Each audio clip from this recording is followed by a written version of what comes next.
You didn't mind my doing one of these all by myself to vent? Are you there? Hello? I'm so sorry. Yes, I was asking if we have my son picked up from school at 1:45 since we're running a little behind schedule, so that might be perfect. All right. But I did hear your question. Yes, I absolutely loved your solo podcast. It was amazing, and I listened to it in the car now. Your voice is amazing. I think my voice is permanently phlegmy and scratchy nowadays. Well, it doesn't sound like that in the car. So if anybody, yeah, No one, anytime we do these, we should listen to it in your driveway in my car to see, and yeah, it'll be good. yeah, well, no one's allowed to listen to me except in the car, apparently. Yes, that's right. These are car casts. This is the rule. All right, so our title has to do with the fact that we are women, and these are our pet peeves about being women. Yes. And we put this list of things to talk over a month ago. Mm-hmm.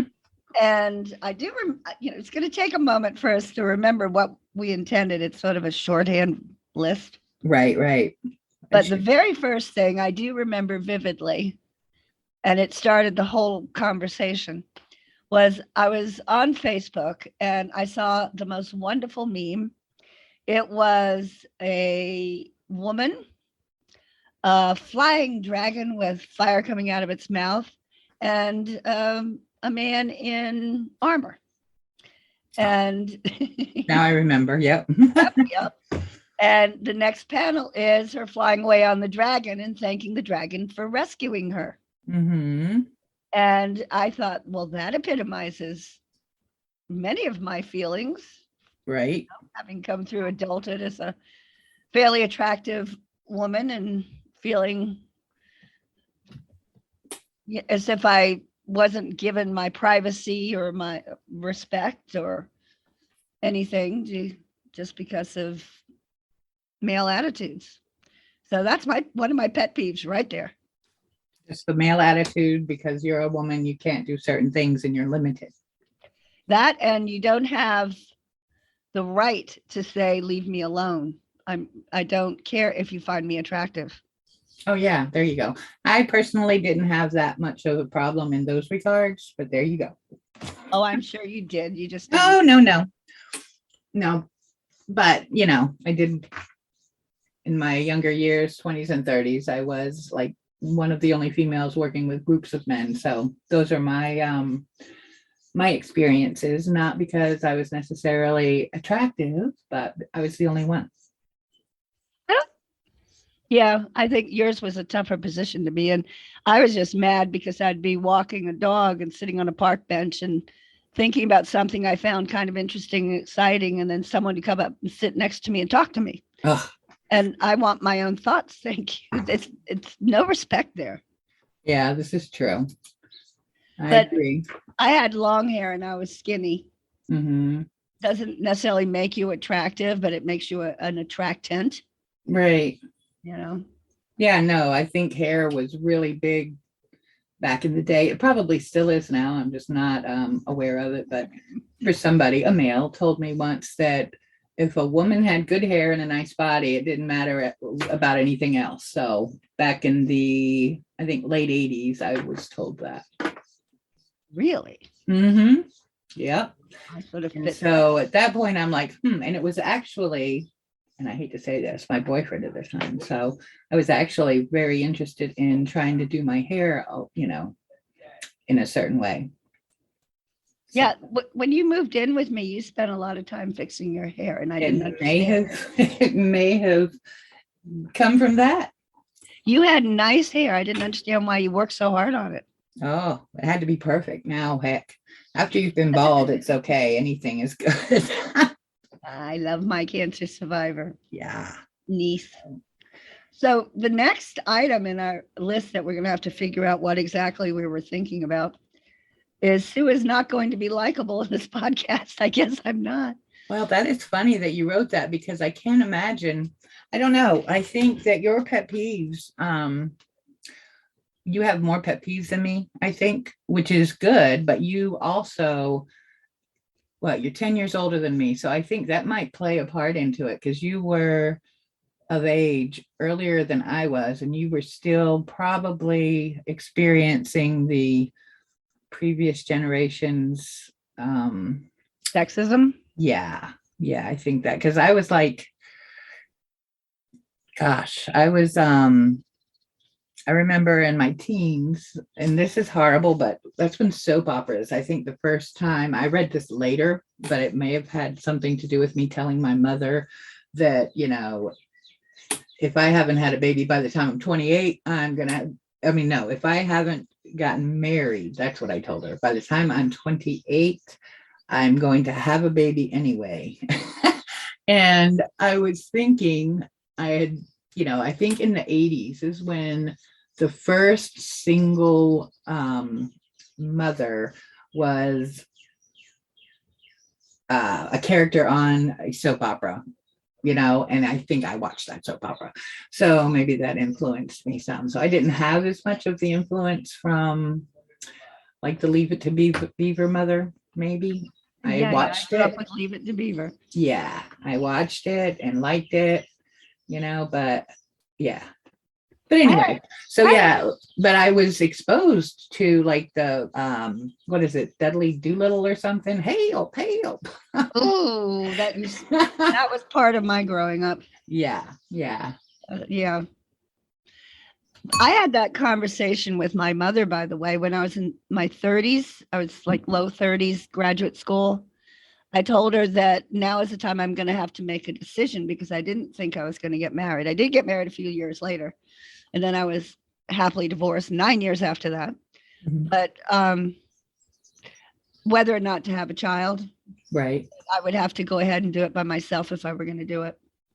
Wow. Oh, I cannot believe. So you were in your 30s. I was in my, that wasn't too far apart. That was pretty amazing. We were like on the same line there. I have in all my life, I never played with dolls when I was little, and I never had an urgency to breed. Yeah, no, no, you've got a wonderful life and you've got your babies. I do have my babies, but Yes, you do. And one of them not is human. being very good right now.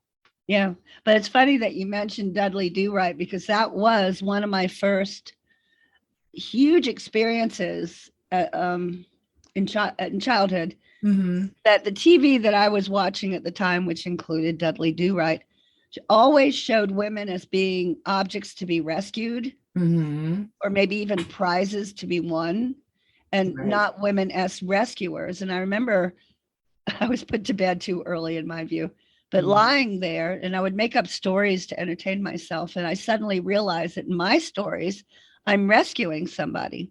Mm-hmm. I'm not being rescued. And do I have to look forward to an adulthood where I have to be viewed in this fashion and I can't be part of the action, you know? Right, right. And it was a big revelation for me. Probably my Yeah.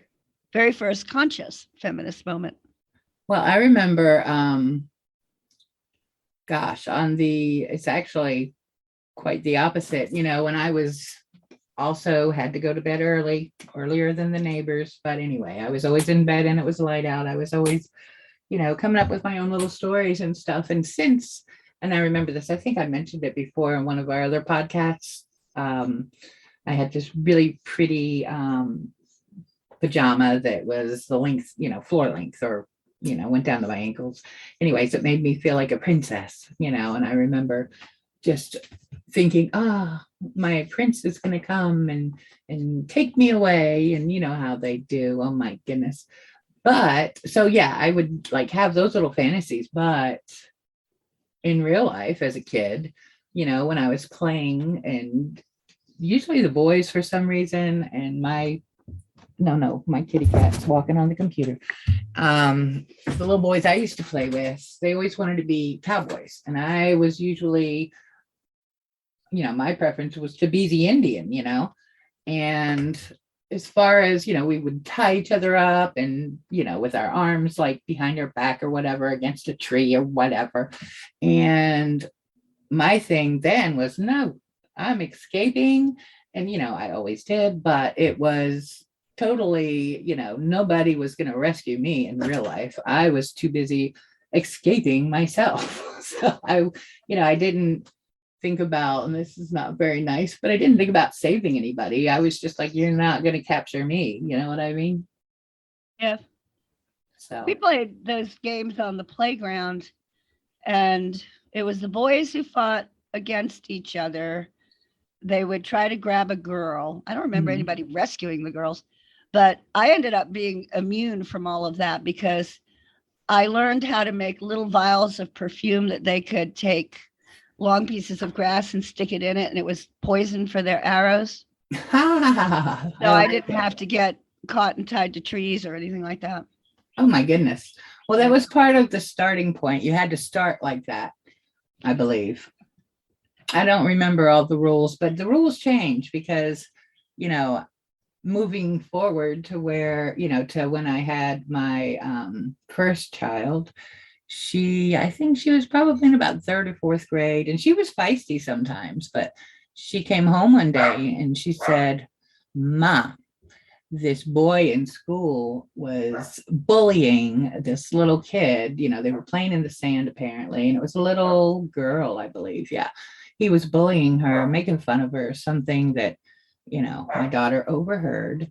And back then I knew that my daughter was pretty stick up for the Underdog. underdog, yeah.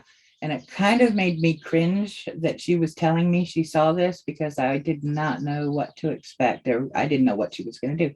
I said, "Well, what did you do?" She said, "I went up to him and I grabbed him by his arm and put it behind his back." And I'm like, "Oh my gosh, I'm going to have a note. She's going to be expelled. What the heck?"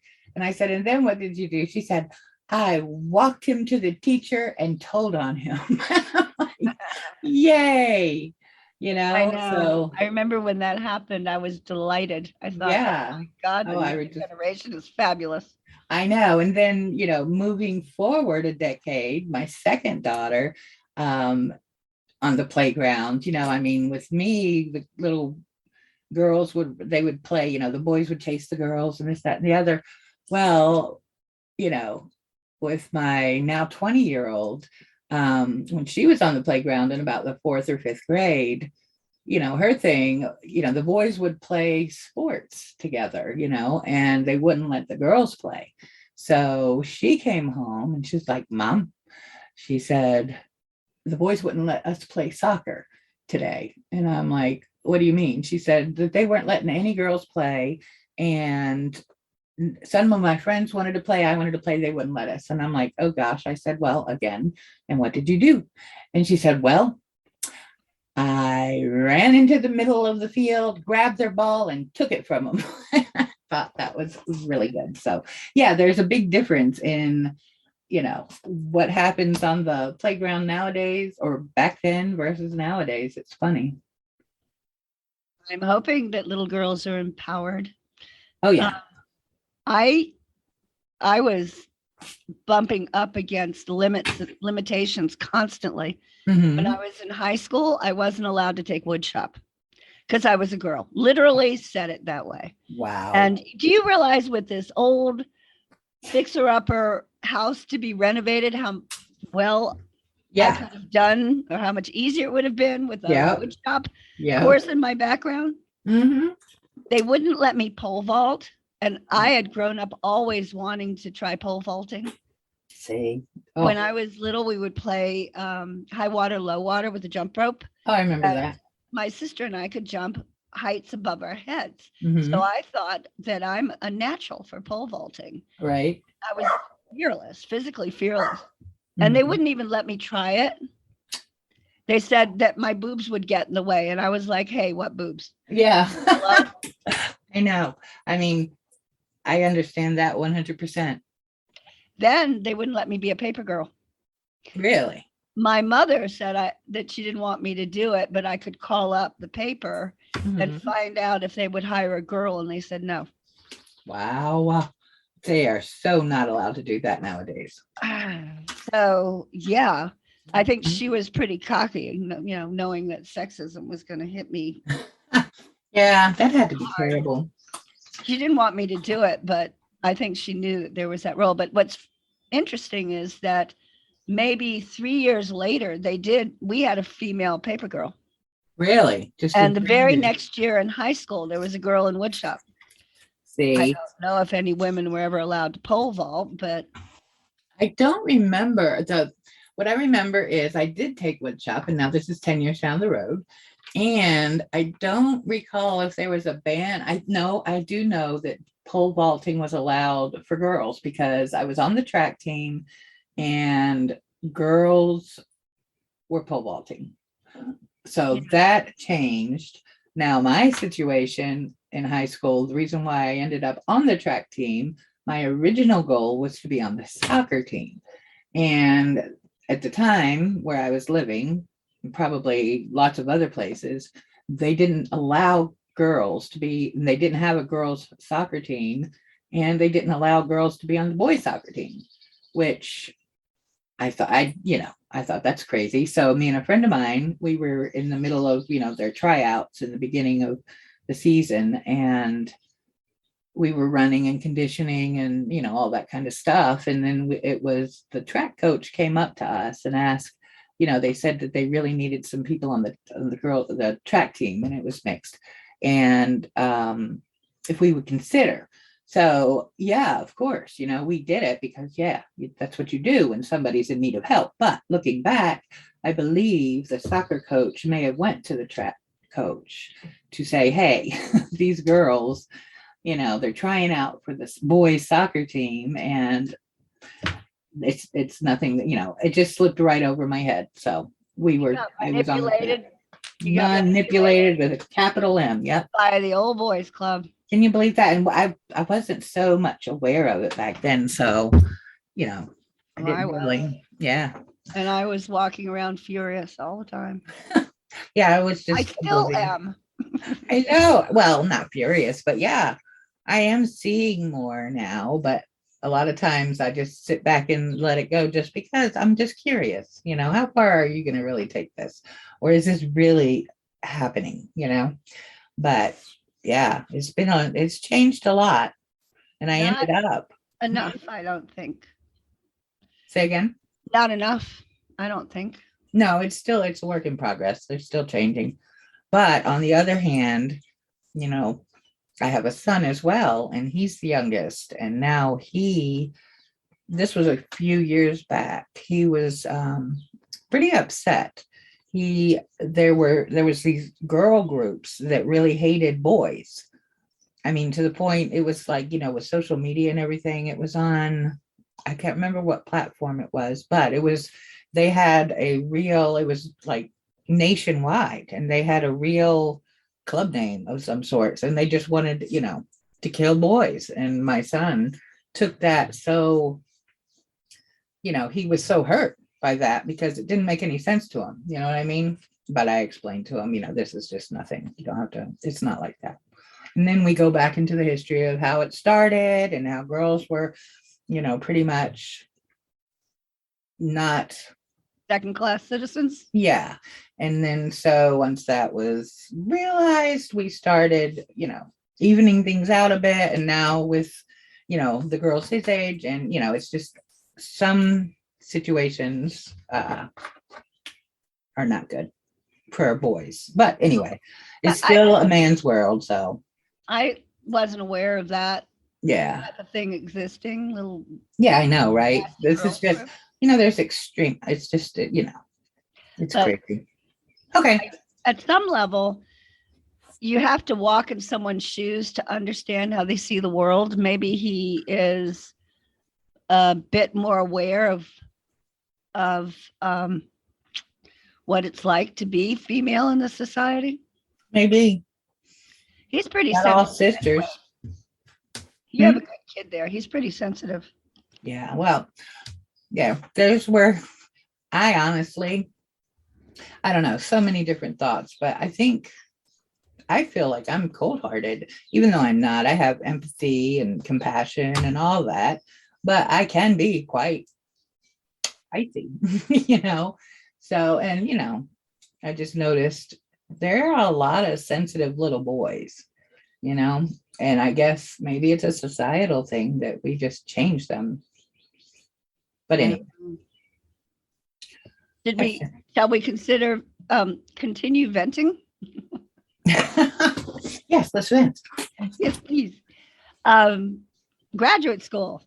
All right. Working in a lab, working with monkeys. I had to build my own instruments to work with them, which meant that I was using power tools.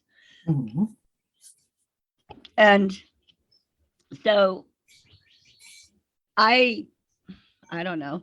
I was expected to be attractive while I did these things that were requiring my competency, Mhm. and got a lot of comments from the males in my lab. Like my nails would be painted, but I would be using power tools. And they Yes. seemed to be getting off on that. And Yeah. I didn't understand why, while I'm working and doing something that's productive and I'm very competent with power tools, why do I have to be pretty while I do that? Right. Is Well, that you your absolutely do not expectation? have to. Well, we know that. But Yeah. your thoughts were right. You don't. Shame on them for their expectations. You were a chemical operator in your youth in a man's world. Yes, and I honestly there was no use in trying to be attractive because it was down south and in the summertime you were always soaking wet. So no makeup, nothing. Fingernails, no sense in painting them because they were usually broken and dirty every day. It was, it was a very physically demanding job, but and I did not, I didn't there at the time there was, I had worked with a few other chemical operators, females. When I started my chemical operator career, um, it was actually frowned upon by the other chem ops, that were men, that they were hiring a girl. And back then, and still, it was like filling a quota pretty much. And I was fine with that because, I'm a good worker, so if I get this job for this, this job I can do and I know I can do it well once I know what I'm doing. So anyway, I did run across a few men, coworkers that were like, oh crap, that means we're going to have to work harder because you're not going to pull your weight and blah, blah, blah.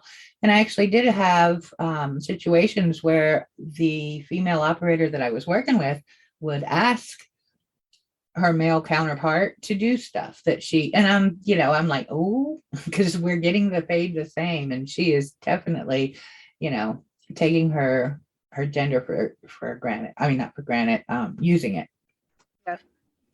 But and that to me was terrible because that was making it hard for the rest of us because you want to be a valued part of a team, whether they're all guys or what, and part of that I did, I worked my butt off, physically, but on the opposite end of it, I refused to make coffee every night. And they told me I was rude sometimes, or not rude. Yeah, rude. They said I was rude.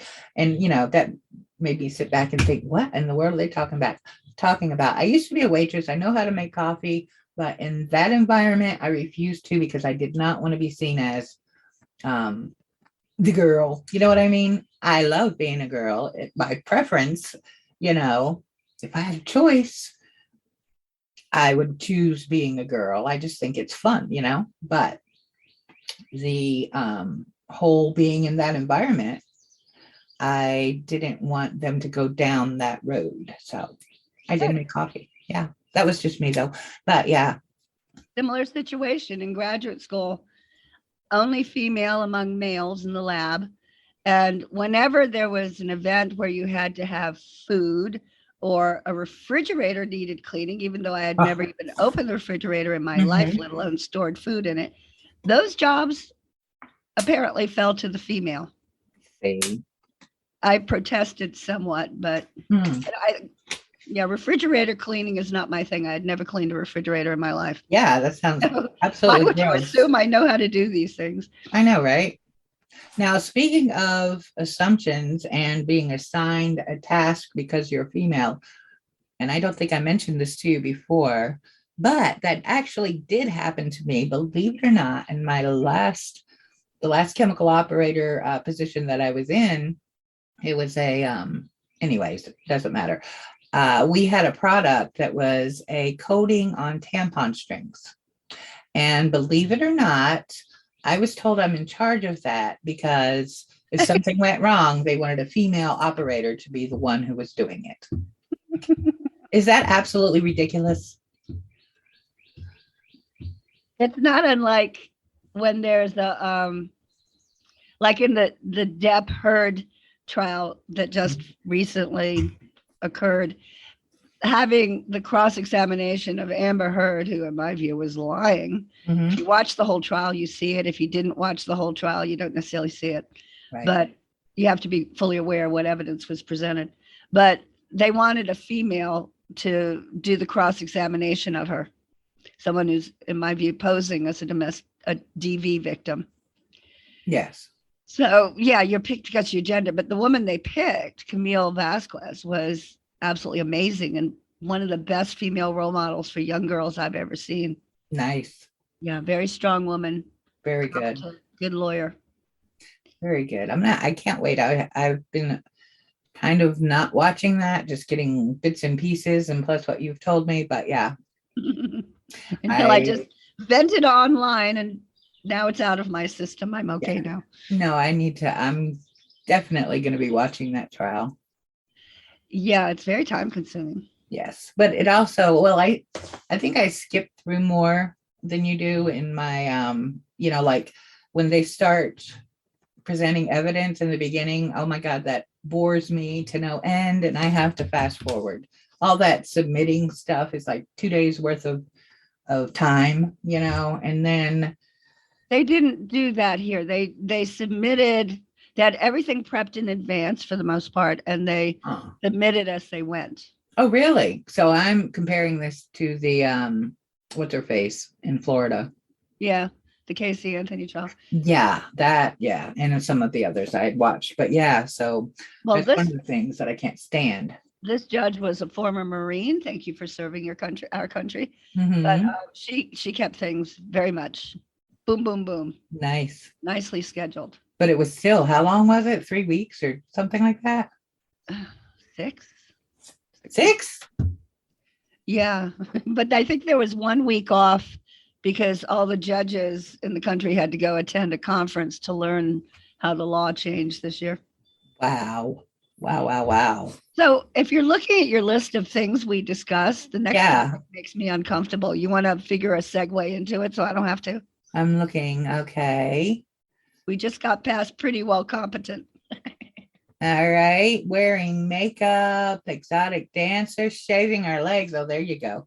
Yeah. Well, I don't know why we were talking about that. Oh, I know what it was because of the expectation of women in the United States and most parts of the world shaving, and I'm going to limit it to our legs, but it's unbelievable. I'm showing my age with my I'm so appalled at the thought of, anyway, just your legs. Yeah, I know. Let's not talk about anything else. Yeah, no. It's like, I remember because I'm naturally hirsute. Say it. Hirsute. Hirsute. I don't understand what you just said. I don't know what's wrong with my ears. Hirsute. Oh. Thank you for spelling that for me. Yes. So at a young age, and I remember my mother, I don't know if this has to do with her being European or because she was from your parents' generation, so they're the same. But I wasn't allowed to shave my legs until I was a teenager, which meant that I was walking around with hairy legs. And because that was not the norm, I guess, back then, this was in the early 80s, I actually snuck and shaved my legs. But anyway, now I absolutely hate it. I can't stand it. And I hate that it ever even is a thing, but. We had similar mothers. Mine wouldn't let me do it either, even though I had to wear hosiery and in Yes. church. Yeah. And that was pretty ugly when you see hair underneath hose. Well, mine was barely visible, but I knew it was there, and I Mine wasn't. jealous of all the girls who had these pretty legs with pretty sandals, and I Hmm. couldn't look like that. Yeah. But I was never one to sneak. My sisters, I'm sure, all did totally, but Really. um, but I am not a sneaky person. I'm an in your face person. So Oh, yeah, I I can see just kept that. demanding to do it, and she said, Right. "Well, fine, just don't do it above your knees. Yeah. You regret it for the That's rest of your life." exactly what, well, no, no, no. My mom didn't say that.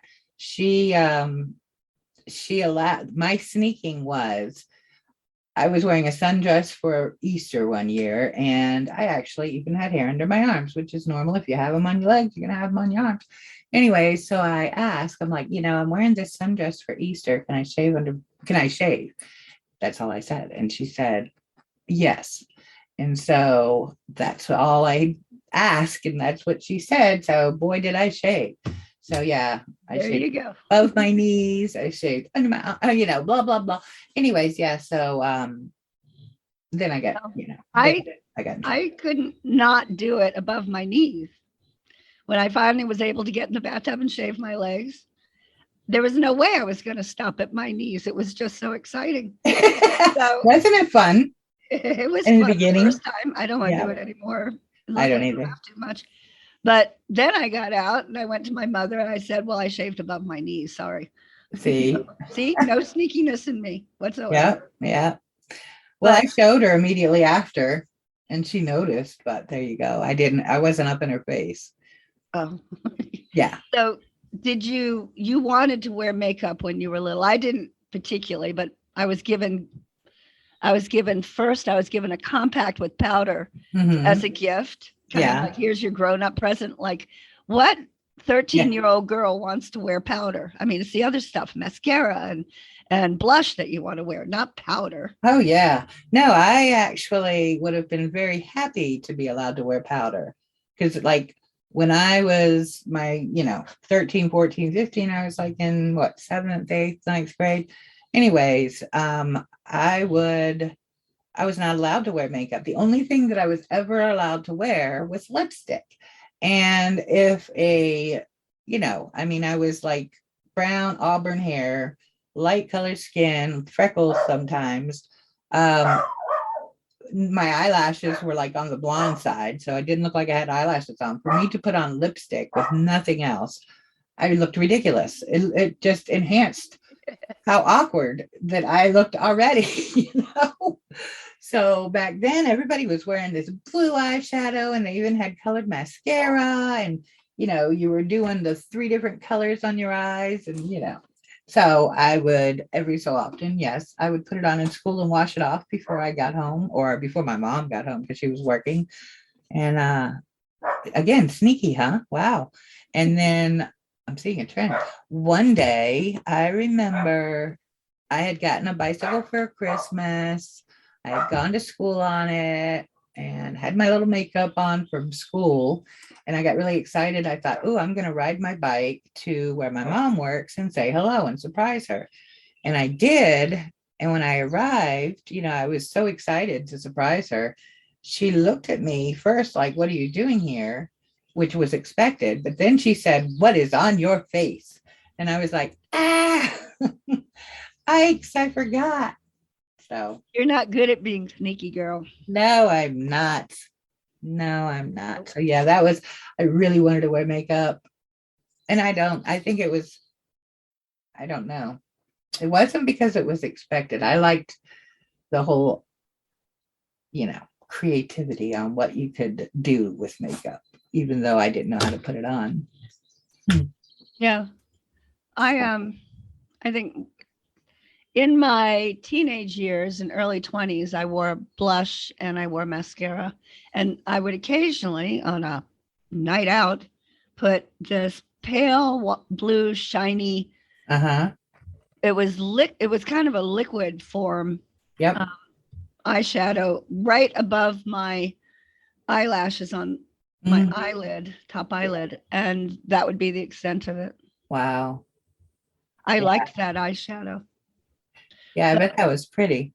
I liked that. I remember that eyeshadow, but then I mostly remember, like in my 20s and stuff, I used to use the plum kind of purple lavender, the shadow and the crease of your eye and up to your eyebrows, the blah, blah, blah, blending and everything. Yeah. Wow. Oh, yeah. Yeah. That was the going out kind of going a night out in the town makeup. Well, no one ever showed me how to use makeup. I had older sisters and I think I watched them. But when I was in New York City, my friend was an exotic dancer. So she knew about all this stuff. Uh-huh. So she's the one who actually taught me many things about, how to put on makeup. Oh, yeah. Now I had to use the stupid magazines that we used to, you know, that were available to us about, like Teen Magazine and, those kind of things that explained, how to's and stuff when it came to being a girl, which was ridiculous that needed to be explained. But anyways, yeah, I didn't have anybody teach me either. It's interesting that your training came from an exotic dancer. Yeah. And I enjoyed her stories about the life of. They would, if they got up to dance and they hadn't shaved their legs, they'd get pulled off. Wow. And of course, you have to wear lots of makeup. Oh, And yeah. I don't know if I ever told you about this, but as a present for her, I'm a Mhm. non-judgmental person, apparently. Right. As a present for her one day, I found this thing for her to wear while she's dancing. I guess it's a G string, it's called. Uh-huh. And it was a bunny rabbit. It was a Oh, little see, furry white bunny rabbit. that And is so I funny. thought it was adorable. And apparently she got in trouble for wearing that. It wasn't, Really? you know, a, evocative enough. Wow. I Huh, know. that's I crazy. would not have made it as an exotic dancer. Well, I just had a thought with the whole work and appropriateness of this and that.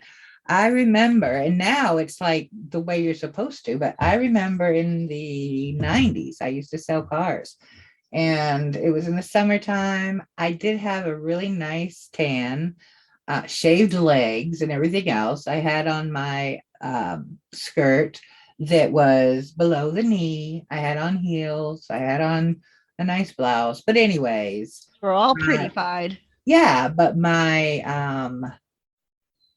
what is it, sales manager, he called me out and told me I had to go get pantyhose because I wasn't allowed to work like that. Ooh. Yeah, which he said that it looked, I mean, I had a conversation about it because I was totally, and you know how I am. I'm like, well, why is that? What do you think? What are you saying? And I wasn't offended, but I just didn't understand. So, he was like, that tends to be a little cheap. And I thought, oh, that's not good. Let me go buy some hose. I hated hose. So if I could get away with not wearing them, I would. They're I did expensive. not think that they looked cheap, but it's funny that now you don't wear hose, so that I know of. I guess it was men who made that rule, eh? Uh-huh. And that's so weird. Still, I'm thinking, you couldn't hardly even tell I didn't have hose on, but anyway, I guess it was all in the foot.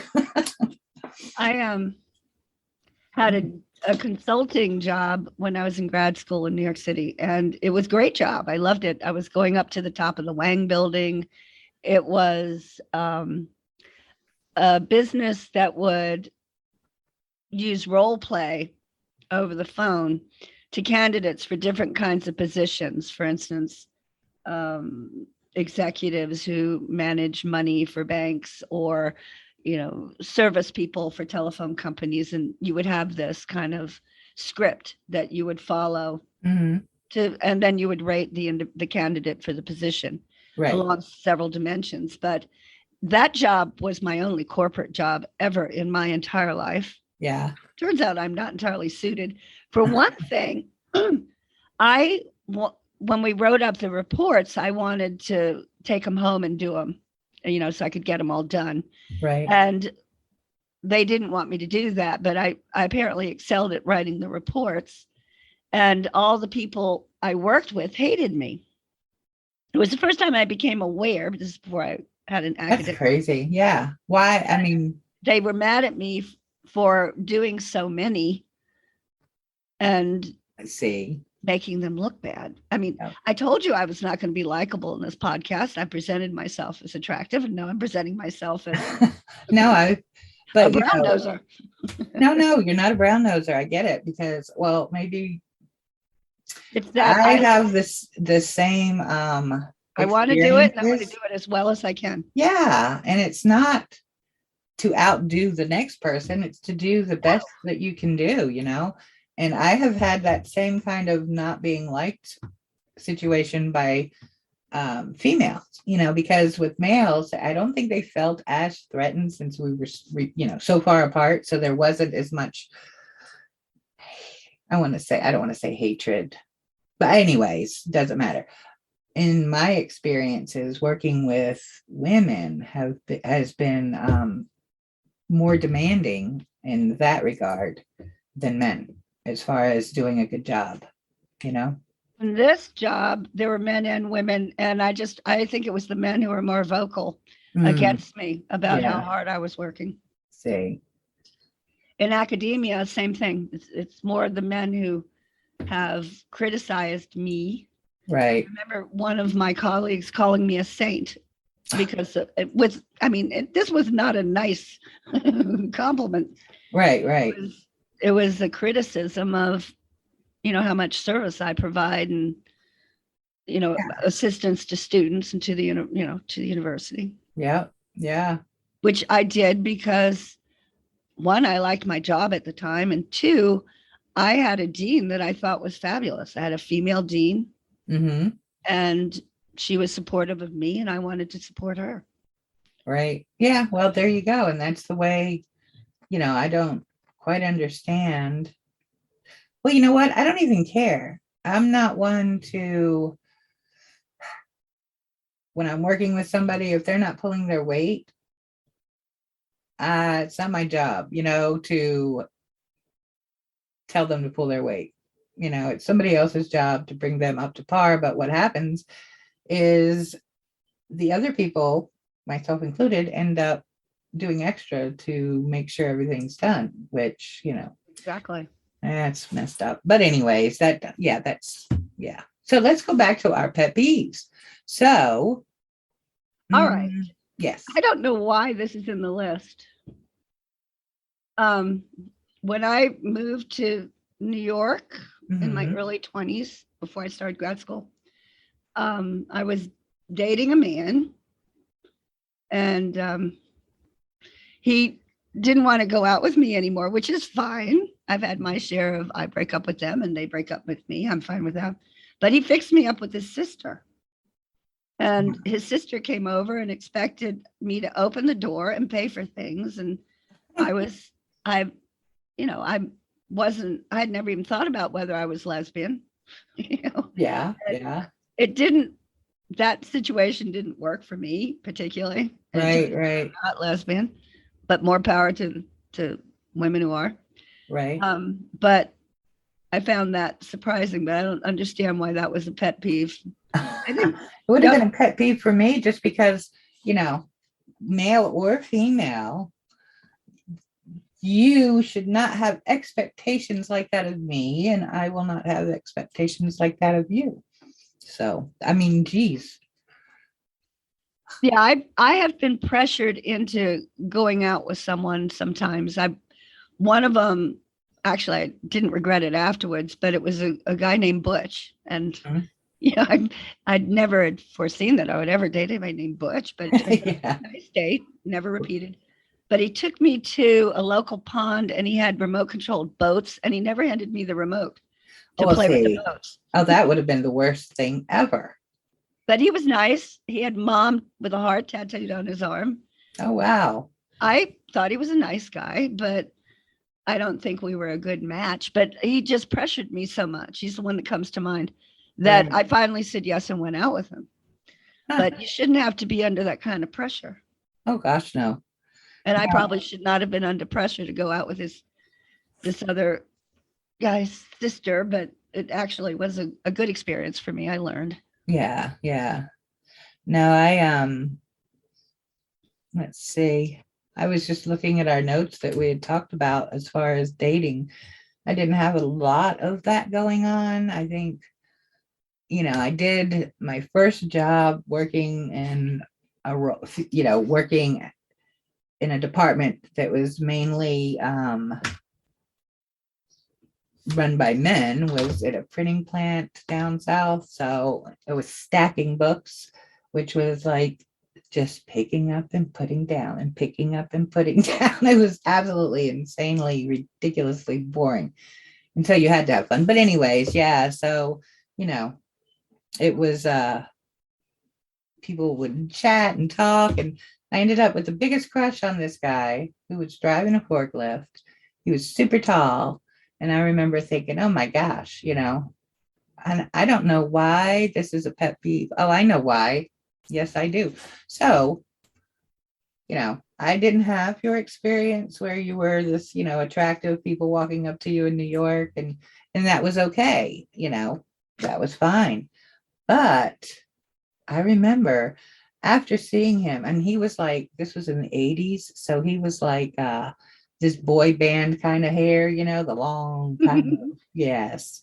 And I was so attracted, and he was on his little forklift, and I was working, and I thought, you know what? Oh my gosh, I'm gonna ask him out. I'd never really been like that. So, and plus he was tall. I was tall. So there weren't a lot of men, boys, whatever, taller than me. So I asked him out. Can you believe that? I said, yeah, will you want to go out? You're so adroit at these things. He said no. Can you believe that? But we were, totally from two different worlds. The boy bands tend to be, they do tend to, I think, be interested in those attractive kind of, arm candy, I guess you want to say. Oh gosh, I'm generalizing. I should not do that. Oh no. I thought you were gorgeous when you were young. Well, yeah, no, I But I was don't have goofy the perspective, I guess. But anyways, moving forward 10 years, 10 plus years, and if she's listening, she knows who she is. One of my best friends ever, who barely reaches 5 points, 5'3". She might be 5'2". Ended up marrying this forklift driver, and they've had 2 kids. They're amazing and happy, and I'm super happy for them. But long before that, I asked him out, and he's tall, she's little, and now I'm married to, I think we say he's 5'7", but I think he's really 5'6" now, maybe 5'5". So doesn't matter. That's just the way it is. And it's a little pet peeve of mine because these tall guys do like the short girls. They shouldn't be allowed to. So there you go. There you go. So I think I had one date that was a good one when I was in high school. yeah. I mean, I had a boyfriend in high school, and that was great. But before that, a date, you know what I mean? Right. But I think he got pressured into asking me out, which is how those things occurred. I would never have thought of going up and asking anybody, but I'd had a crush on this fellow from, oh man, Sunday school, early years. Right. And told a girlfriend who wasn't that close to me, but turns out I couldn't trust her, that I didn't want to go to my ring dance unless I went with him, with no expectation, no thought that it could ever really happen. Right. So then I get a phone call from him, and my mother's all excited because she knows his mother. And we did go to the ring dance. I got my first kiss, and I'm pretty sure it was his too. And it was nice. It was an evening to remember. He took me out to dinner first. And in retrospect, I know he mowed a lot of lawns to pay for that fancy dinner. Aw. And he ordered wine. And oh, wow. 17. And it was 21 drinking age. So the waiter brought the bottle of wine, let us take a sip, and then he took it away. Wow. And he carded us. So it meant that the waiters got to drink the wine in the back. Oh my goodness. Wow. But I was impressed. Oh yeah, that would have impressed me too. I didn't know any better. But it was a nice memory. And so men, I'm sure he was pressured into it.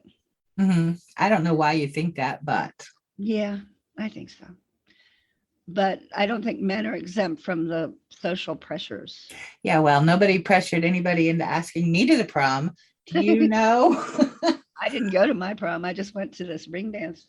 My Oh, well, no, boyfriend I was was a working, fell in photographer. love with this. I had no prospects for having somebody to go to the prom with, but I saw a dress that I fell in love with. It was, back in the 80s, that poofy kind of stuff, and it was red, and I loved Ooh, it, and it looked looks so great in pretty red. on. And my prom came and gone, never wore the dress, never got, but my boss at the place where I worked, where I also bought the dress, who was 40, I guess, at the time, was willing to take me to my prom. Can you believe that? He was Aw, married. It wasn't weird because he was married. It was weird for me to actually go to prom with a 40-year-old, but it was very sweet of him to, I think, reach out to ask. And it could be, oh, yuck. Never mind. I'm just thinking, was I so innocent back then? I thought this was totally, ooh, maybe it wasn't. Yeah. that But does not anyways, have to be pervy. That can be just very sweet. yes. Okay, good. Yeah, that's exactly how I took it at the time, being very sweet. So, but I did not go. So that's good that you did have that experience with this nice young man, even though he felt pressure, or you say he did. I think he probably did. But yet he went all out for me, and it's much appreciated now that I'm as old as I am. I didn't go to my prom though because I had a boyfriend. He was the photographer for the school, and I think he was interested in another girl, and he said he didn't want to go. And I actually didn't care. Right. there, I didn't care there one way you or go. another about going to my prom. Yep. But it was nice to have had that experience junior year. Oh yeah. No, I didn't. I think one of my first dates was also at this. It was somebody at this printing place that I had a crush on, the forklift driver. This was a like machine operator or something. Anyways, I don't even remember his name. I barely remember what he looked like. I know he was more awkward than I was. And he asked me to a movie. And all I remember about that whole situation, that the movie was Howard the Duck, which I never, that is just a silly, crazy movie to have ever existed, But anyways, that was the movie. Don't remember anything. I just went straight home. Nothing, nothing, nothing. So that was just weird that during that time. So yeah. Yeah. But yeah, that's moving forward. I see on our list we were talking about aging makes it easier, which thank goodness, Yeah. you know, which I think it does because I don't know, I don't know if I'm going to change, but I'm glad I'm not in that world, But I know from my mother's experience when she lost my father, she was in her 60s, 70s, no, late 60s. And she used to go to this club with my dad. It was like a German American club kind of thing. Anyways, and they all, it was this big group of fun loving, beer drinking people, and everybody knew everybody, and everybody was friends, and this, that, and the other. But when my mom lost my dad, a lot of her female friends stopped being really close with her. And it was because they didn't want her to be, in that same, as a single woman in that friendly kind of capacity with their husbands, which I think is ridiculous because I don't think my mother would have done that. So, Yeah. yeah, but that's another, I guess it doesn't go away. I feel like I'm out of the whole game, which is a wonderful thing, but apparently it's not, I'm you know. I'm out of it now too, but I do remember in my 20s and 30s having parties with colleagues and being very careful to stay away from husbands Yeah, and being uncomfortable if someone's husband talked to me too long just because of the looks you would get. yeah. See, I'm And not so obvious. I'm not so I see what you're going with there. And that's respectful. And it took me I think, a longer time to understand that, which is not good. But, working with men, you see them as, I had gotten so good at just kind of knocking off any kind of inappropriate thought. um, and it was always fun, and it took a while before I realized that, wait a minute, I'm not just one of the guys. So yeah, Yeah, I expect to be, and it shocks me if I'm not considered. I mean, I'm a colleague. yeah, Neither one exactly. of us have a gender, and I'm not interested in bringing that into my work life at all. Exactly. It doesn't occur to me. Right. Yep. That's exactly how I felt. 100%. And I it's, like being older. I'm so old yeah. now that I'm not going to make anybody jealous, thankfully. Well, And nobody's going to be, except when I walk my Irish Wolfhound, nobody bothers me yeah, on the street. I know. And I know. yet there's also, and I think I prefer this end of the pendulum anyway, there's a tendency if you're an older woman, or I'll call myself an old woman, you're invisible I like to that. That's so young, funny. Yeah. except the very polite ones who give you their seat on the bus. But there's an invisibility where you don't matter in society. And I sort of like it, but I'm I also do. noticing it.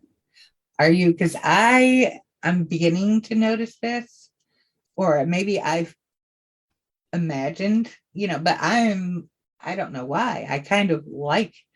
I like it, the invisibility. I know that I don't feel like the you don't matter part of it is very nice at all, but the invisibility, I'm not, the expectations of being mainstream or, living up to these whatever. I'm not in it. And I like it. I like anonymity. I mean, I do too. I came out of New York City to a small town and being an academic in a university where apparently the faculty are gossiped about by the townspeople, Yeah, which shocked me when I learned that. I'm not interesting. Why would you gossip about me? I know, right? And Very strange. Yeah. but I remember just one day leaving for New York City for a day because I needed to walk around and be anonymous without people knowing me. Yeah.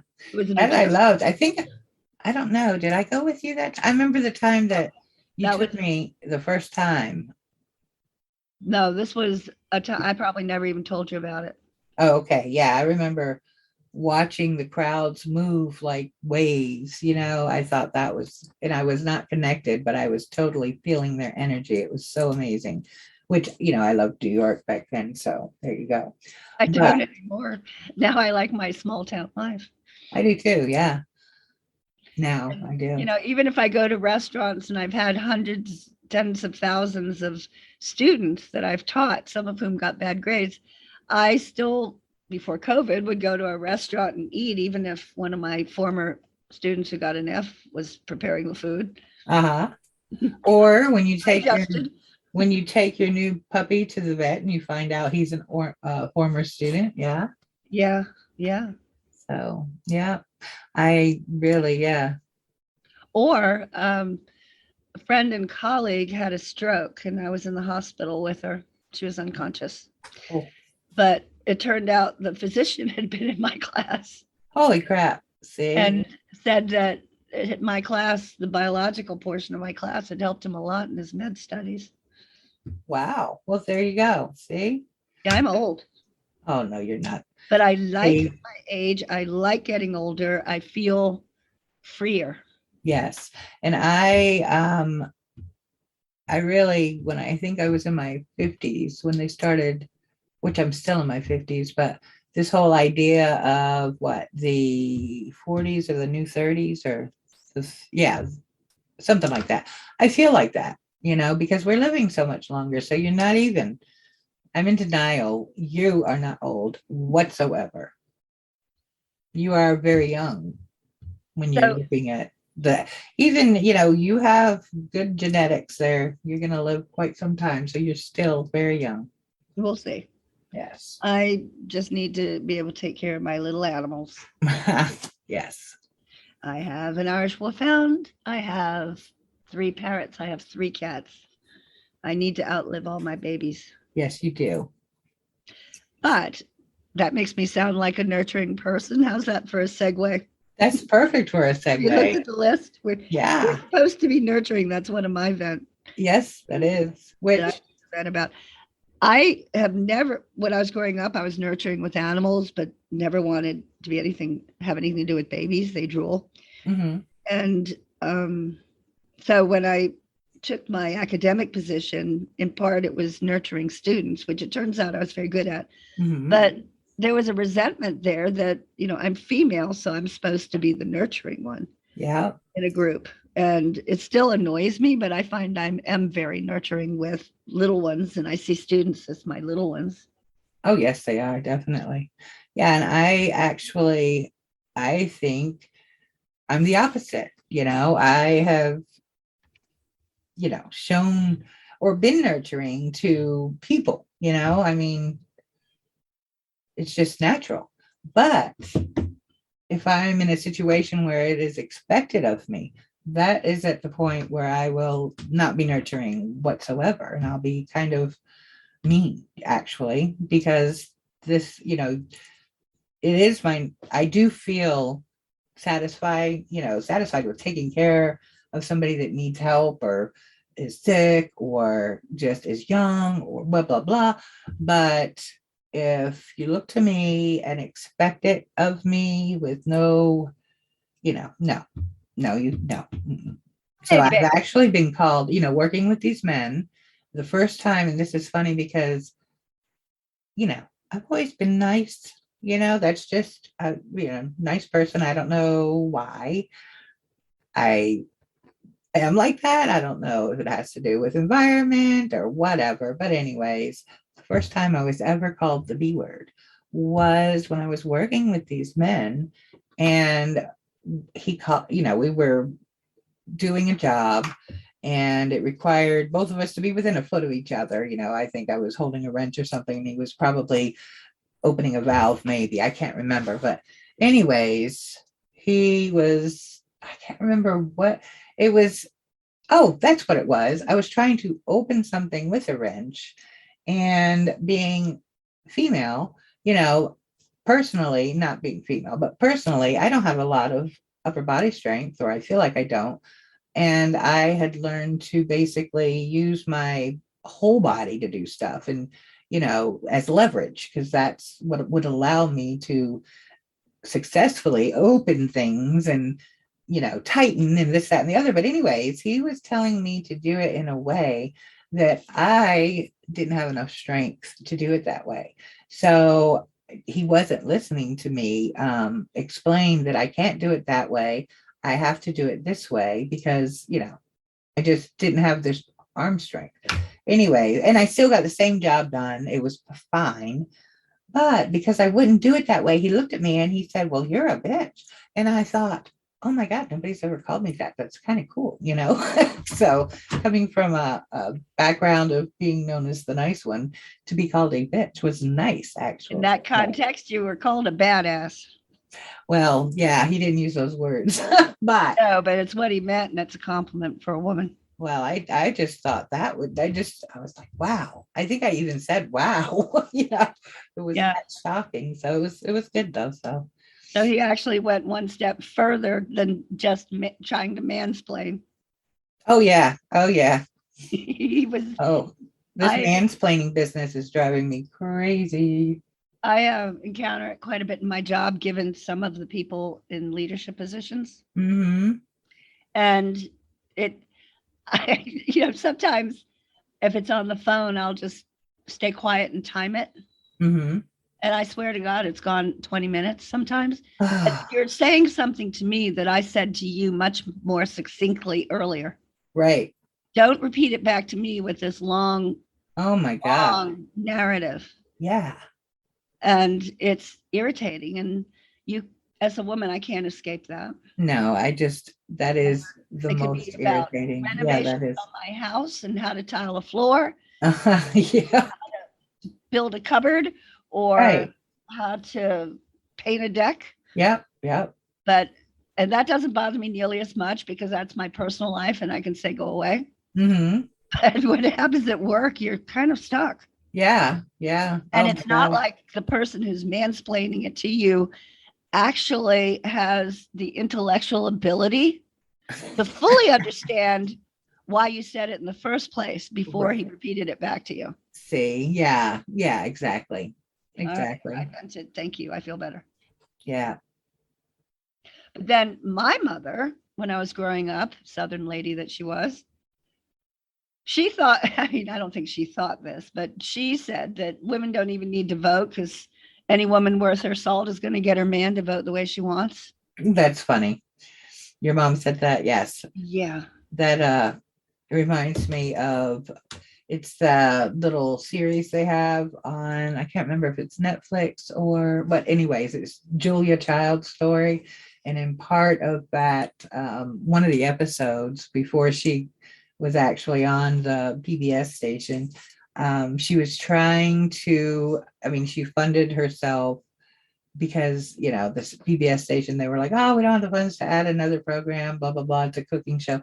Anyway, she believed in herself. But because she was married, and even though this was money that she had earned from writing her cookbook, um, because she was married, she felt the need for her husband to actually tell her to have this show, because she felt that if she had said, I want to do this cooking show at PBS, and blah, blah, blah, blah, he was going to say it was frivolous. I mean, this is just when I guess TVs were becoming popular, you know, and he was a little snotty because he was like a ambassador in France at the time that she wrote her cookbook. He was very proud of her.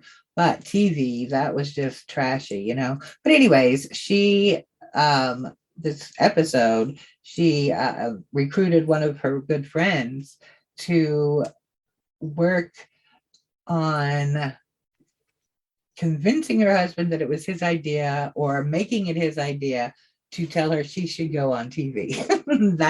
That's how she ended up coming on, you know, having her own show, was because they tricked her husband into Thinking it was thinking his it was his idea. idea. Yeah, thinking it was his idea. I get that a little bit. It was right after my divorce, and I couldn't have a washing machine or a dryer because I had no real flooring in the pantry. It was just a subfloor, and I had to learn how to tile and tile the Yeah, floor and tile the walls, right. cut holes in the tiles with a diamond Yep. cutter to be able to have the pipes come up through the floor and all that. Uh-huh. So I did it, and I got advice from people. This is before the internet, so you couldn't watch a Yeah. YouTube. But I learned from books. I talked to people and I did it. And it actually is really nice now. But I was not comfortable after it was done until I had, this is embarrassing. I had a man come into the house and tell me that I'd done it right. Aw. I, Yeah. I was kind of fragile after my divorce. Oh But yeah. the first workman who I had to have come to the house to do something, I showed him the floor. He admired it, and I felt better. And it had Yep. to be a man. And I hate that I was socialized that way. I It really understand that was. completely. Yeah, I I understand was that completely. insecure. Yeah, I know. But I get that 100%. yeah. And then there's like over my lifespan, I've done, rescues with non-human animals. I've worked with a lot of different species, including exotic species, Hmm. and put in volunteer work um, for dogs and cats and other animals. But I'm there for the animals, and then occasionally you get a man in charge, particularly if you're younger and attractive, Uh-huh. who thinks you're there for them, Right. but you're there for the animals. You don't really care about the people. You don't care Exactly. about some somebody whose ego Yeah. is so large that they think that you have some sort of interest in them. Hmm. And you're stuck there because the animals need help. It's not Yep. like you can just walk away. Right. And that sucks. And I've hit that situation a few times in my life. Oh yeah, definitely. That's You have a technique though that you well, can avoid male attention. mine's a little rough around the edges, but it works. And usually it is to laugh most of the what innuendos or whatever. Just laugh it off like it's ridiculously funny. Or, I mean, I've gone so far as to laugh saying how funny that was, but now I got to go dookie. Which I can't believe I just said that, which meant, you have to use the bathroom number 2, which totally wipes most of the times all of those crazy thoughts that they shouldn't be having anyway, wipes all of those clear with the thought of you having to go dookie. You are a queen. I have to say Is that. that crazy? You're Yeah, fabulous. well, it's, yeah. Good for you. Here's another one of my pet peeves as a woman in academia, um, that the men get more credibility automatically than you. Yeah. So I'm running this enormous class with many hundreds of students. I've got TAs, both male and female teaching assistants. And if you stand in the hall and one of your TAs is male and taller than you, particularly, Mhm. and you're talking to anyone, it could be a member of the administration, it could be a student, they all look at him more and wait for his answer to a question, but you're the one in charge. Yeah, I know, right? That's So, that's typical. and I would not have noticed that if I had not been working in a group of women that are sensitive to those issues. Right. Yeah. Telling you, if you're sitting at a conference table, we need to have a woman at the head. Don't avoid the head of the table. Yeah, no, that's my favorite part, but I think it's for a different reason. But being at the head of the table, usually the head of the meeting sits at the head of the table, but of course there's two. And the reason why I like sitting at the head of the table is because it's the furthest place away from the other person in power. And I typically, I like to stay behind the scenes, this, that, and the other. I don't want to be physically close to these people, whereas the brown nosers or whatever you want to call them, they're right up there hobnobbing or whatever, rubbing elbows with these people in power. And I try to stay away, but I do sit at the head or the other end of the table. That was kind of naive of you because that's a power position, girl. And that's crazy because it's my, I feel comfortable there. I just feel like it's like the tail of the table. That's cool. Yeah. So I started my career in academia around the time there was quite a bit of literature about how women communicate versus how men communicate. Yes. And the fact that the evidence that women tend to apologize more than men. Yep. I've caught myself doing that. And it's almost as if you're apologizing for existing. Exactly. That's an exaggeration, but, and that if you're trying to have a discussion with a man who isn't, and you're trying to avoid the mansplaining, that even though you know exactly what you're saying, Yep.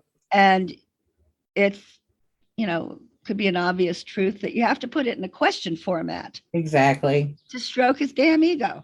This is true. And I wasn't good at that. Yeah.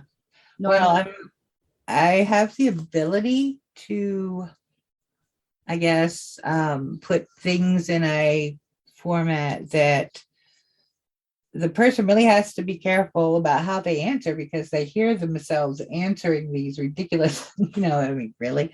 But, I also am totally guilty in not when I'm in a work environment, but when I'm in your everyday life, I am so guilty of saying, oh, I'm sorry, but, somebody will run into me and I'll say, I'm sorry. What the heck? I do Exactly. that. So, Yeah.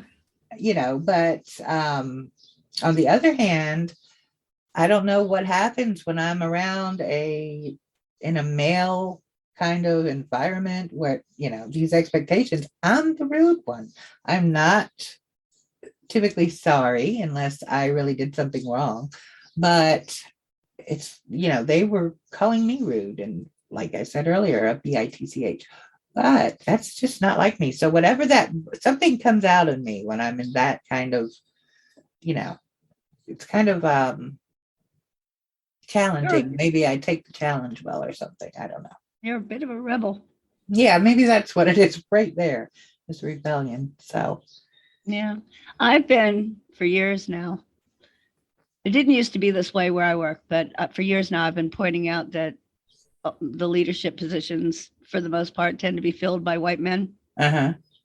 And I've, in my view, gotten punished for speaking up about that. So I'm trying not to cower. I'm trying not to Yes, stay quiet. I'm trying to speak up. exactly. And But you you you get, are doing it. Yeah, yeah, you get there are consequences for this. I know. That's unfortunate. Yeah. But my students are wiser than my colleagues in many ways. Yeah. I was teaching a developmental class Mm-hmm. years ago now, but one of the things you end up talking about are gender roles as in their homes. And, of all the things that they could complain about, the female students complained that about their chores in the home. That if they Mm-hmm. had brothers, the brothers took the garbage out, which is, See. Ooh, a very brief task. And, yes. the females complained that they had to do things like wash dishes or that were more burdensome. That's fun. That's that, I'm having this, we're having this conversation and I'm thinking to myself, it's interesting because my brother washed dishes, I dried the dishes. So there wasn't that, we were both maybe treated equally growing up, perhaps. Maybe that had something to do with my rebellion when it comes to working, you know, with boys. Well, I do know that I agree with you with the gender roles. It didn't happen to me, but I know of this happening. And I actually, my oldest daughter, just because of this, because, when I was 16, I had my first car, and my dad made sure that we rotated my tires on my little Volkswagen Bug because he said I had to know how to change a tire. So he taught me how to change a tire. I never really needed to use it. But when my daughter was, my oldest was probably about a junior or sophomore in college, she, it was on Mother's Day. I remember this. She called me and said that, do you know the number to AAA or do you know our AAA number? Because I have a flat tire.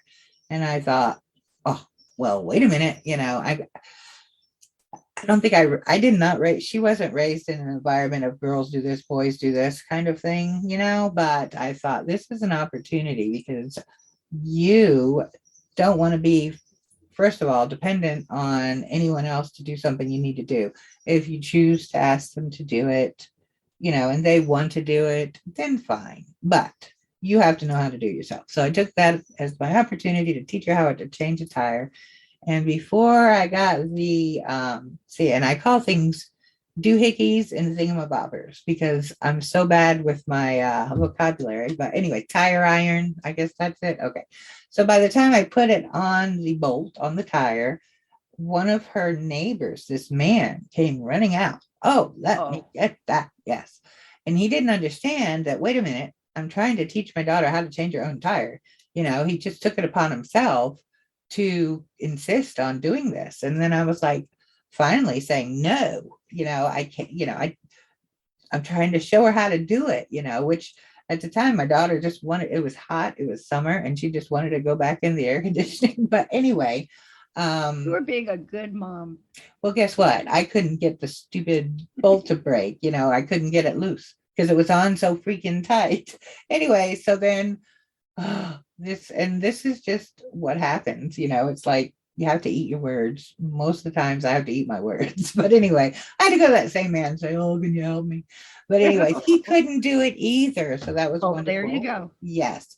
So we did call AAA, and it was the intention. I wanted to teach my daughter how to do this so she would not, you know, be Dependent. dependent. Exactly. Yes. So there you go. So, but I like the hey, way you raised her. she's a good one. Yeah. And she knows because, I was a single parent with her throughout, she's forever, and Sydney for Oops. quite, oh, dang it. Oh, I didn't say that. Yeah. No. Your other child. My other child for, quite some time. Now, the majority of her time I've had to share, which, well, anyway, I don't even want to talk about that because this is about women. Yeah, but my oldest, she's the one that grew up while I was, a chemical operator. She remembers those years, going So from you being know that if you say you don't want to talk about something, my ears perk up, and I'm hoping you will. what was it? See, I have the worst memory ever. I've already distracted myself to the point where I forgot what that was. Well, I'm also avoiding the next item on our list.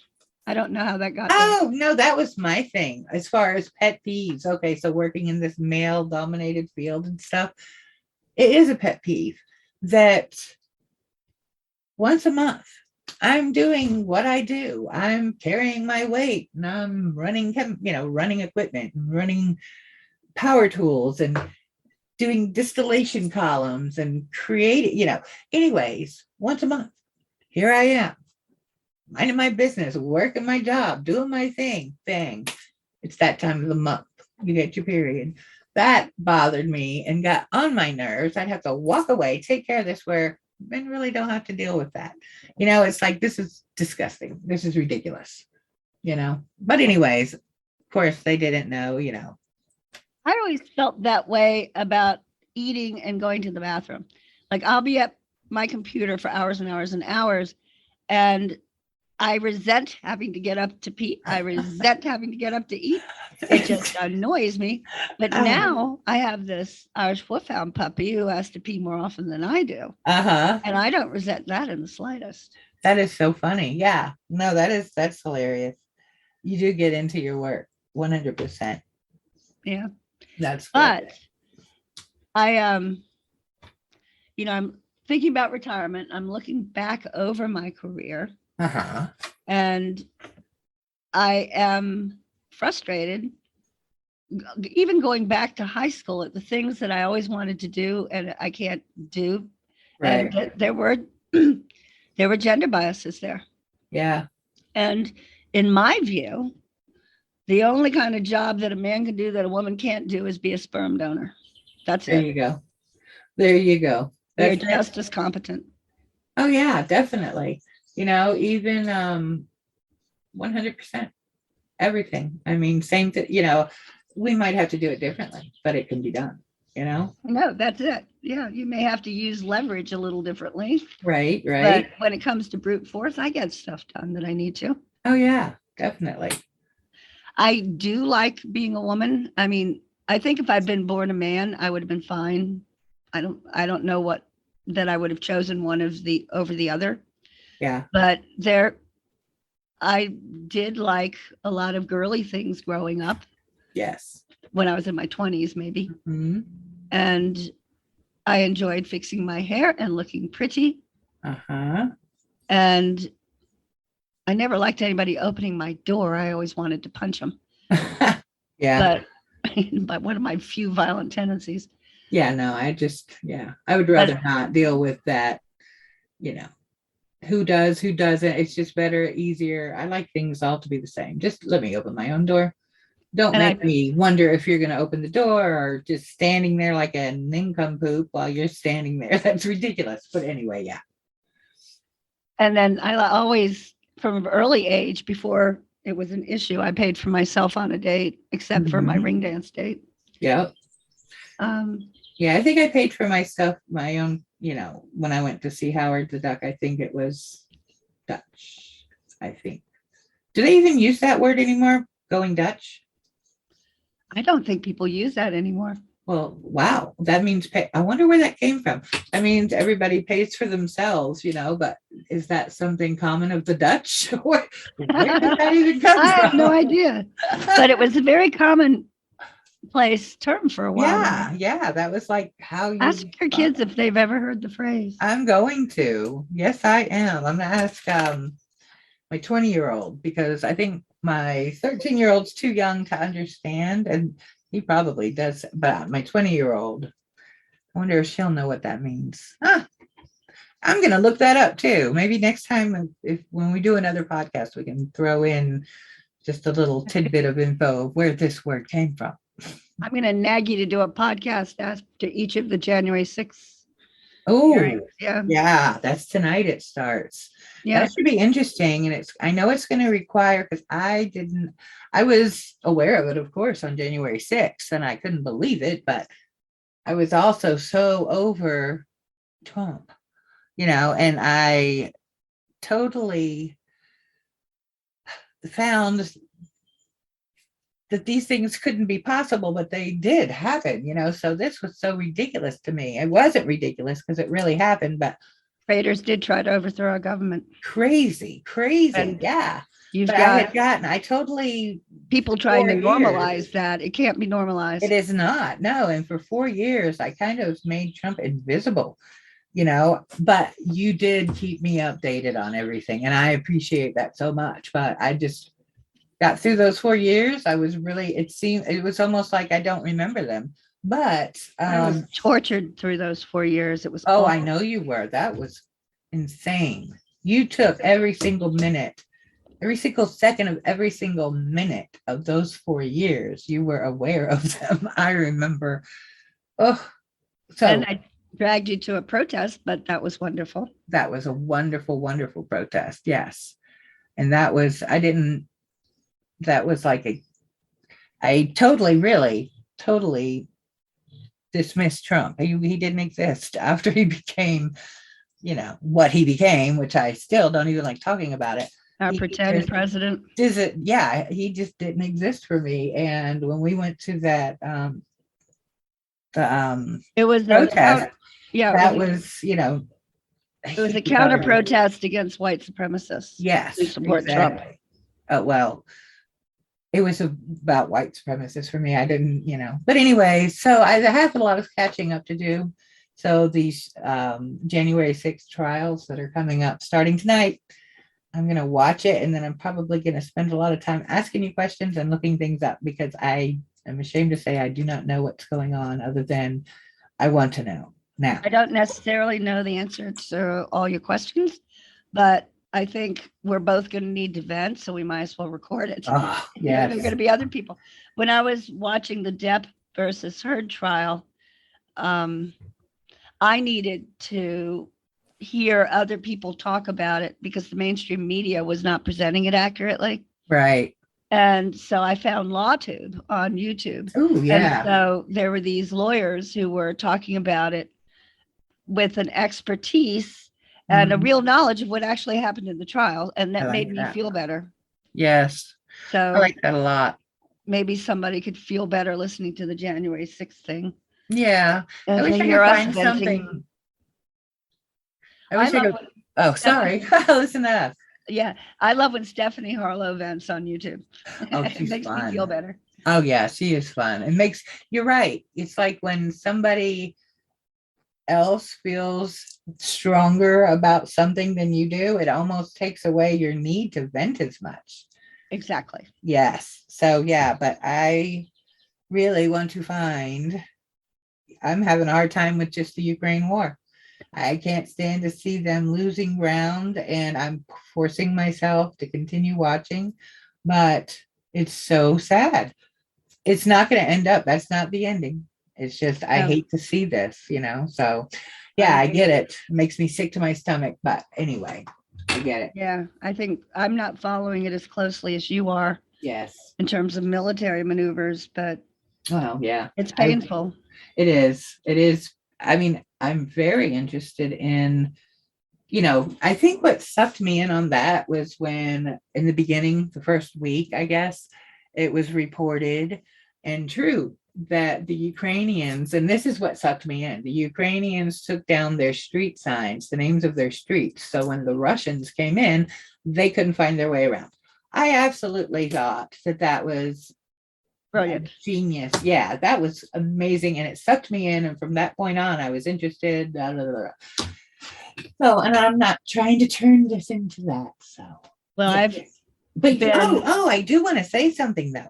what This is interesting that I've noticed with this male female kind of situation. So, this is just, like the representatives that are female for Ukraine and probably other countries, whatever, they are beautiful, by society standards, I guess, the makeup, the hair, the face, the features, the symmetry, everything, right? So they present themselves. I mean, they're so pretty. But on the same note, these countries have women, badass women, fighting on the front lines, taking the enemies down. They're not just working as a secretary, no, they're carrying guns, they're killing people. So I think women are particularly good at that. I'm sorry. I think so, with the shooting especially, but this whole gender thing, it's just interesting because I feel like, if you're very beautiful, you might have a little bit of a leg up as far as getting ahead in certain fields, like on TV, things like that for other countries. Oh, here too. Who am I fooling?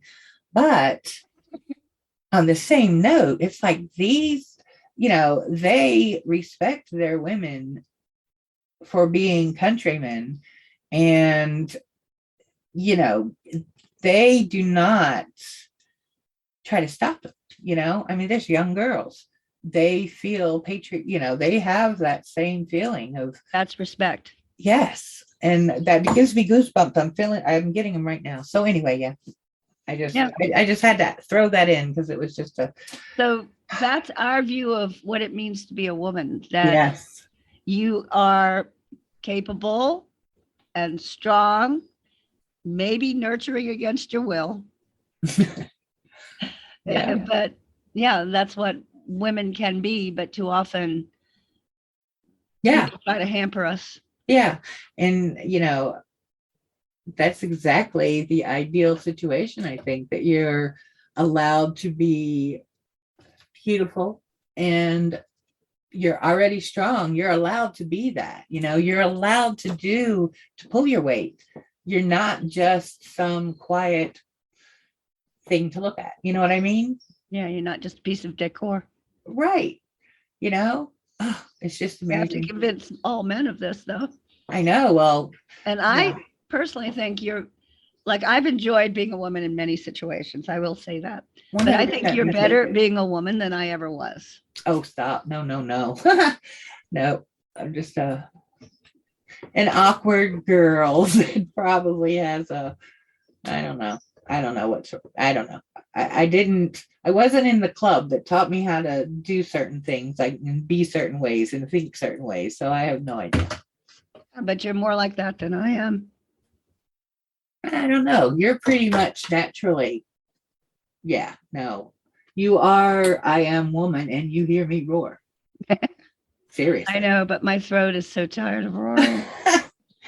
Oh, Lord. Yeah, well, that's why we're becoming invisible and we can talk about it. Well, we can see the changes. We can see how everything's changed. I was just saying something about that to my middle child.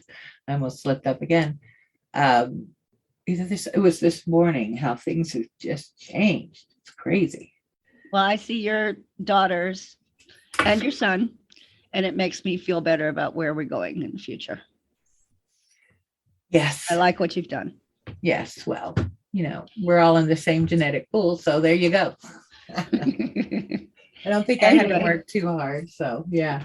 So I think we've been going longer than we planned. Do you want to cut this one off? Yeah, I think so. I think it's going to be a good time because I don't see my son yet and I'm actually using his computer. So yay. You're in his room. You're going to have to kick him out of his room. Oh, I know. He'll probably be walking in within the next 5 minutes. So this is perfect timing. So let's see. What time is the hearing tonight? I'm going to watch it on the New York Times live stream. I have to double check. I heard 8:00 on. That's what I heard. Yes. Okay, good. 8:00 prime, which I'm going to shoot for 8:00 because if it really is 9, then I'll be ahead of the game, So if you are interested really in having a venting session recorded, I guess 10:00 tonight would be too late, right? Depends on how this first trial goes. If it gets my blood going, and whether you're gonna kick your son out of his bedroom and not let him go to bed. Well, I'll probably take my computer and find another quiet spot. Actually, 10 o'clock does work because I can find quiet somewhere in the house with my daughter. You know, she's working. So yeah. Well, we'll talk about it later on. Meanwhile, Yeah. let's cut this one off and I'll talk to you later. All right. Bye-bye. See you later. Bye.